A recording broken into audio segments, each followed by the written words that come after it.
स्वागत है हमारे वेलरिटी सॉफ्टवेयर सॉल्यूशन प्राइवेट लिमिटेड में। हम आज आपको बताने जा रहे हैं कि वेलरिटी से आप एनएसडीएल पेमेंट बैंक का बीसी पॉइंट कैसे ले सकते हैं और इसका प्रोसेस क्या है। ठीक है, तो चलिए सबसे पहले हम आपको बताना चाहते हैं कि अगर आपके पास मोबाइल है तो आप मोबाइल से भी काम कर सकते हैं, और अगर आपके पास लैपटॉप पीसी है तो हमारे वेलरिटी.com पे जाकर वहाँ से विजिट कर सकते हैं और वहाँ से अपनी आईडी को बना सकते हैं। ठीक है, अपनी प्रोसेस है पूरी।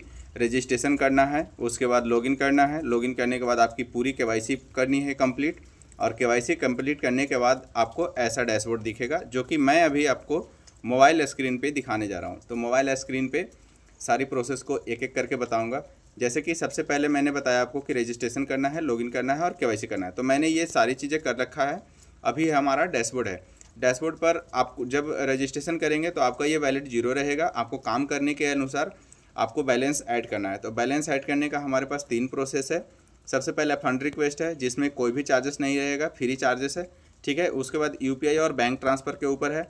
अगर आपने कंपनी का अकाउंट पे या कंपनी का यूपीआई पे आप पेमेंट किए हैं तो वहाँ से पेमेंट करने के बाद आपको यहाँ पे रिक्वेस्ट करना है पेमेंट की सारी डिटेल डालकर। ठीक है, अगर आप चाहते हैं कि समय मेरा बचे, मतलब इंस्टेंट हो विथिन सेकंड, तो आपको पेजिक गेटवे को टच करना है और यहाँ से आपको जितना भी बैलेंस लेना है, जैसे 500, 1000, 2000 या 200, जितना भी आपको समझ में आए आप बैलेंस ले सकते हैं। बैलेंस लेने के बाद आपके वैलेट में चाहे जितना भी बैलेंस हो 100% सेफ एंड सिक्योर है और प्रॉपरली गवर्नमेंट से अप्रूव है ये, क्योंकि एमसीए अप्रूव है, गूगल अप्रूव है, प्ले स्टोर अप्रूव है। ठीक है, हमारा एप्लीकेशन को आप प्ले स्टोर से डाउनलोड कर सकते हैं, डाउनलोड करके अपने मोबाइल से भी आप काम कर सकते हैं। ठीक है, तो चलिए सबसे पहले मैं आपको बता दूं कि यहाँ पे हमारे कंपनी में बहुत सारी कंपनियों का अकाउंट ओपन सर्विसेज हैं, जैसे एनएसडीएल बैंक बीसी पॉइंट है, और उसके बाद एफडी क्रेडिट कार्ड है, फिक्स्ड रेट डिपॉजिट है, इंडसइंड बैंक का बीसी पॉइंट है, RBL bank BC point, Airtel bank BC point और Kotak Mahindra bank BC point, और भी बहुत सारे सेविंग अकाउंट आने वाले हैं इन फ्यूचर्स, जैसे एक्सिस बैंक और ICIC, HDFC, SBI bank, PNB bank, बहुत सारी सर्विसेज आने वाले हैं हमारे यहाँ। ठीक है, तो चलिए अभी मैं आपको इस वीडियो में बताने जा रहा हूँ एनएसडीएल पेमेंट बैंक के बारे में। सबसे पहली स्पेशलिस्ट बात है NSDL payment bank BC point. ये वीडियो बनाने का टॉपिक का मतलब है एनएसडीएल पेमेंट बैंक का अकाउंट ओपनिंग कैसे करना है और अपने यूजर्स को, अपने कस्टमर्स को आपको कैसे वेरीफाई सर्टिफाइड करना है। तो चलिए शुरू करते हैं। NSDL payment bank BC point को टच करते हैं। जैसे ही आपने फर्स्ट प्रोसेस को फॉलो किया, रजिस्ट्रेशन, दूसरा लॉगिन, तीसरा केवाईसी, चौथा और पाँचवीं आपको बीसी ऑनबोर्ड करना है। ठीक है, बीसी ऑनबोर्ड जब पेमेंट बैंक बीसी पॉइंट पर टच करेंगे तो यहाँ पर आपको ऑनबोर्ड का बटन आएगा और आपकी बेसिक डिटेल मांगा जाएगा जो आपने आपका है, जैसे पैन नंबर और आधार नंबर और आपकी एड्रेस, आपका नाम, ठीक है, मोबाइल नंबर, जीमेल आईडी, तो आप डालेंगे। अगर किसी तरह से एरर आता है तो उस एरर में आपको क्या करना है कि मोबाइल नंबर और जीमेल आईडी को चेंज कर लेना है। ठीक है, तो मैंने बीसी ऑनबोर्ड कर रखा है। ऑनबोर्ड करने के बाद मेरा जो पार्टनर आईडी है आप देख रहे हैं, यहाँ पर बीसी आईडी है और हमारा कंपनी का नाम है, किस कंपनी से हमने लिया है। ठीक है, इसके बाद मैं आपको सबसे पहले जब बीसी ऑनबोर्ड होगा तो सबसे पहले बीसी अकाउंट ओपन करना है। ठीक है, ध्यान रहे अगर आपका बीसी अकाउंट ओपन नहीं रहेगा तो आप किसी भी कस्टमर का अकाउंट ओपन नहीं दे सकते। ठीक है, तो यहाँ पर आपको मेन पार्ट ये इस बात का ध्यान रखना है कि बीसी पॉइंट ओपन करने के बाद आपको अपना करंट अकाउंट खुद खोलना है। ठीक है, तो चलिए सबसे पहले मैं करंट अकाउंट खोलने के लिए आते हैं ऑप्शन पे। आप यहाँ पे देख सकते हैं, यहाँ पर 3 ऑप्शन है, जैसे फर्स्ट नेम, मिडिल नेम और लास्ट नेम, यानी आपको 3 सेक्टर में आपका नाम, जैसे मान लीजिए संतोष कुमार सिंह। ठीक है, तो संतोष सबसे पहले आएगा, कुमार बीच में आएगा और सिंह लास्ट में आएगा। ठीक है, और अगर किसी का नाम है संतोष सिंह तो सबसे पहले फर्स्ट नेम में डालेगा और उसके बाद लास्ट नेम में डालेगा और बीच वाला मिडिल नेम को छोड़ देगा। ठीक है, उसके बाद ईमेल आईडी डालना है, मोबाइल नंबर डालना है, पैन नंबर डालना है और पिन कोड डालना है। उसके बाद आगे बढ़ना है, कंटिन्यू। जैसे ही कंटिन्यू बटन पे टच करेंगे आप डायरेक्टली एनएसडीएल पेमेंट बैंक की लीगल वेबसाइट पे चले जाएंगे। ठीक है, जैसे ही आप लीगल वेबसाइट पे जाएंगे तो आगे की प्रोसेस वहाँ शुरू होगा। जो आप यहाँ पे मोबाइल नंबर डाले हैं उस मोबाइल नंबर पर आपको एक ओटीपी जाएगा, उस ओटीपी को डाल के वेरीफाई करना है। तो अभी मेरे पास कोई कस्टमर है नहीं, तो मैं क्या करूँगा, आपको एक रिकॉर्डेड वीडियो पे लेके जाऊँगा और वहाँ आपको सारी प्रोसेस बताऊँगा। तो चलिए बिगिंस स्टार्ट करते हैं उस वीडियो को। ये शुरू करते हैं वीडियो के ऊपर, ठीक है।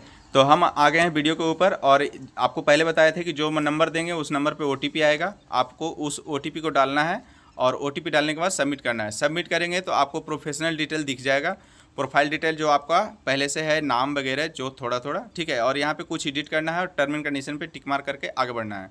जब आप आगे बढ़ेंगे तो आगे बढ़ने के बाद आपकी सारी डिटेल दिखेगी और यहाँ से KYC का ऑप्शन पे लेके जाएगा, ठीक है। तो ऊपर में आपको दिख रहा है टर्म एंड कंडीशन का बटन जो टिक मार्क का है, ठीक है, KYC के नीचे। तो यहाँ पर हम आपको टिक मार्क करेंगे, टिक मार्क करके आगे बढ़ेंगे। और आपको ध्यान रहे कि जो भी डिटेल देना है वो पर्सनल देना है, क्योंकि आपको BC अकाउंट ओपन हो रहा है, ठीक है। जब तक BC अकाउंट नहीं ओपन करेंगे फाइनल, तब तक आप किसी भी कस्टमर का अकाउंट ओपन नहीं कर पाएंगे, ठीक है। तो जैसे ही आप BC अकाउंट ओपन किए तो करने के बाद ही आप किसी भी कस्टमर को बेनिफिट दे पाएंगे। तो चलिए टिक मार्क करते हैं, टिक मार्क करके हम आगे की ओर बढ़ते हैं। जैसे ही टिक, और यहाँ पे भी आपको टर्म एंड कंडीशन पर फॉलो करना है और फॉलो करके आगे बढ़ना है। और यहाँ पर कस्टमर का आधार नंबर डालना है, आधार नंबर डाल के जैसे ही सबमिट करेंगे आगे बढ़ेंगे तो यहाँ पर आपको फिंगर का ऑप्शन आएगा, मंत्रा और मोरफो जो भी आपके पास डिवाइस रहेगा उस डिवाइस का ऑप्शन आएगा और कैप्चर करेंगे। जब कस्टमर का फिंगर कैप्चर कर लेंगे तो फ़ोटो का ऑप्शन आएगा, ठीक है। मेन सेशन फ़ोटो का होता है। फ़ोटो का सेशन हर किसी के कैमरा या लैपटॉप या डेस्कटॉप में नहीं रहता है। तो अगर आपके पास लैपटॉप या PC में नहीं है कैमरा, तो आप कोशिश करें ऊपर में जो लिंक है उस लिंक को प्रॉपर कॉपी करना है। कॉपी करके आप अपने व्हाट्सअप या कस्टमर के व्हाट्सअप पर लेके जाना है। और जैसे ही आप लेके जाएंगे कस्टमर के व्हाट्सअप पर, तो जिस व्हाट्सअप में आप डाले हैं लिंक को, और लिंक को जब टच करेंगे तो वो फ़ोटो के सेशन पे लेके जाएगा, डायरेक्टली फ़ोटो के सेशन पे लेके जाएगा, ठीक है। फिर वहाँ पर आपको फ़ोटो लेना है कस्टमर का, या अभी आपको खुद का BC पॉइंट है तो आप अपना खुद का फिर फ़ोटो ले सकते हैं और लेने के बाद सबमिट करेंगे।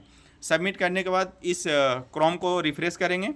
अगर लैपटॉप में है तो लैपटॉप को रिफ़्रेश करेंगे, बटन को पूरा काटना नहीं है, सिर्फ रिफ़्रेश करना है, ठीक है। रिफ़्रेश जब करेंगे तो यहाँ से आपको आगे बढ़ जाएगा, ठीक है, क्योंकि आपने फ़ोटो मोबाइल से कर रखा है। तो अभी मेरे पास लैपटॉप में है कैमरा, तो मैं यहाँ से आगे बढ़ूँगा। आगे बढ़ने के बाद ये पर्सनल डिटेल पर आएगा। पर्सनल डिटेल आपको देख लेना है एक बार। ऐसे तो ये आधार से लेता है, मगर फिर भी आपको एक बार चेक करना है, ठीक है। चेक करके आगे बढ़ेंगे। आगे बढ़ने के बाद यहाँ पे अदर डिटेल में आएगा। अदर डिटेल में आपको आपका फादर नेम, हस्बैंड नेम और जो भी होता है मैरिड डिटेल्स, आपका बिजनेस क्या है, ये सारी चीज़ें आपको फिल करना है, ठीक है। फिल करने के बाद एक टर्म एंड कंडीशन का ऑप्शन आएगा, आगे बढ़ेंगे। और जैसे कि मैं आपको भर लेता हूँ, पहले भर करके मैं आपको एक एक चीज़ें दिखाने वाला हूँ। वीडियो का स्किप नहीं करेंगे, मैं बार बार बोल रहा हूँ, वीडियो का स्किप नहीं करेंगे। अगर वीडियो का स्किप करेंगे तो फिर से आपको ट्रेनिंग की ज़रूरत पड़ेगा। ऐसे आपको जितनी बार ट्रेनिंग की ज़रूरत है आप हमें कॉल मैसेज कर सकते हैं। तो अभी यहाँ पर नॉमिनी का पार्ट आता है, हम कोशिश करते हैं कि नॉमिनी को स्किप करते हैं, ठीक है। नॉमिनी अगर चाहें तो आप भर सकते हैं, नहीं चाहें तो आप इसको स्किप करके आगे बढ़ सकते हैं, ठीक है। तो जैसे ही हम यहाँ पे देख सकते हैं कि नॉमिनी की क्या क्या डिटेल चाहिए होगा और आप समझ सकते हैं। बाकी अगर आपको चाहिए ज़्यादा ट्रेनिंग तो आप हमें कॉल कर सकते हैं, मैसेज कर सकते हैं और मेरे से हेल्प ले सकते हैं। तो मैंने यहाँ पे स्किप करके आगे की ओर बढ़ता हूँ। आगे की ओर बढ़ने के बाद यहाँ पे टर्म एंड कंडीशन पे टच करेंगे और इसके बाद फिर यहाँ पर आगे बढ़ेंगे, ठीक है। इसको भी ऊपर करेंगे और यहाँ पर KYC का बटन पे टच करेंगे, ठीक है। KYC बटन पे टच करने के बाद हमें फिंगर से KYC करना है। तो यहाँ पर आपको देख रहा है, आप अपने डिस्प्ले को भी देख सकते हैं, डिस्प्ले देख करके भी आप काम कर सकते हैं। कहीं पे भूलें तो उसका स्क्रीनशॉट आप हमें इमीडिएटली सेंड करें। यहाँ पर आधार नंबर डालना है। आधार नंबर डाल के जब हम आगे बढ़ेंगे तो यहाँ पर जैसे ही आधार नंबर का ऑप्शन है तो आप देख सकते हैं मेरे डिवाइस शो कर रहा है। अगर आपके पास डिवाइस शो नहीं करता है तो रीस्कैन का ऑप्शन करें और उसके बाद आगे बढ़ें। जब आगे बढ़ेंगे तो फिंगर कस्टमर का लगेगा। अभी तो आपका BC पॉइंट का अकाउंट ओपन हो रहा है तो आपका फिंगर लगेगा, ठीक है। उसके बाद ओके बटन पे टच करेंगे तो यहाँ लास्ट KYC का ऑप्शन आएगा।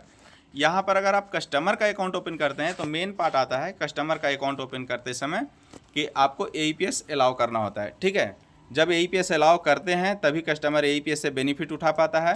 तो चलिए हमारे पास कुछ फ़ोटोज़ हैं पहले से सेव, तो मैं उसको ओपन करके दिखाने वाला हूं। तो चलिए दिखा देते हैं। पहले फ़ोटो को पहले दिखा देता हूं इसलिए कि आपको समझ में आए कि AEPS अलाउ कहां करना है, ठीक है। और कैसा आएगा। तो आपको आप देख सकते हैं यही पेज है जो आपका BC अकाउंट वाले पेज है, ठीक है। लास्ट KYC का ऑप्शन है, यहाँ पर इनेबल AEPS का बटन है, इसको अलाउ करना है और उसके बाद टर्म एंड कंडीशन को एक्सेप्ट करके और नेक्स्ट बटन पे टच करना है, ठीक है। ये फाइनल और लास्ट प्रोसेस है। इसके बाद एक और फोटो मैं आपको दिखाने जा रहा हूँ। अभी चलिए इसको सबमिट करते हैं, टर्म एंड कंडीशन को टच करके सबमिट करते हैं।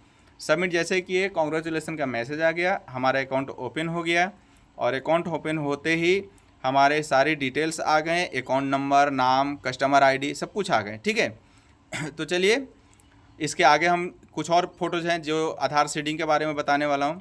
तो यहाँ पर हम आपको आधार सीडिंग के बारे में बता देते हैं और एक और पार्ट है जिसमें हम किट के बारे में आपको बताएंगे। जब इसके आगे जब कस्टमर का अकाउंट ओपन करेंगे तो कांग्रेचुलेसन का मैसेज ऐसा आएगा, ठीक है। उसके बाद आपको यहाँ पे आधार सीडिंग का एक मैसेज आएगा, जो आधार सीडिंग जैसे आधार से पैसा जो आता है या गैस सिलेंडर का पैसा या सरकारी कोई भी अनुदान आता है तो इस अकाउंट में आ सके, ऐसा आधार सीडिंग उसको बोलते हैं, ठीक है। अगर आप कस्टमर चाहता है कि आधार सीडिंग अलाउ रहे तो आप इसको कर सकते हैं। और एक और फोटो में दिखाने जा रहा हूँ जिसमें ये है कि अगर आपके पास किट पहले से अवेलेबल है तो आप यहाँ पर यस करेंगे, अदरवाइज नो करेंगे, ठीक है। सारे रिटेलर हमारे गलती यही कर रहे हैं कि उनके पास किट है नहीं और वो यस करके आगे बढ़ते हैं, ठीक है। और इसी के कारण उनका अकाउंट ओपन नहीं हो पा रहा है और नहीं होने का कारण मेन यही है। तो 80% हमारे कस्टमर यही कर रहे हैं। हमारे जो यूज़र्स हैं, हमारे 3000 यूज़र्स में लगभग 2000 यूज़र यही काम कर रहे हैं, ठीक है। तो आगे की ओर मैं आशा करता हूँ कि इस वीडियो से आप लोगों को बहुत अच्छा हेल्प मिला होगा और हेल्प मिलने के बाद आप अच्छे बिजनेस कर पाएंगे, अच्छे अपने कस्टमर को सपोर्ट कर पाएंगे, ठीक है। तो आपके पास किट है तभी यस करें, नहीं है तो नो करें, ठीक है। तो चलिए इसको काटते हैं। काटने के बाद हम आपको बता रहे हैं कि हमारा जो BC पॉइंट है वो 100% सक्सेसफुल हो गया है, एक्टिव हो गया है। और आज का वीडियो बस इतना ही। जय हिंद, जय भारत। जितना भी आप लोगों को सपोर्ट मिले हम कोशिश करेंगे आप लोगों को सपोर्ट करने के लिए। तो मेरे से जितना भी आपको चाहिए हेल्प सपोर्ट, आप हमारे साथ हेल्प ले सकते हैं, व्हाट्सअप, कॉल, मैसेज, किसी भी माध्यम से।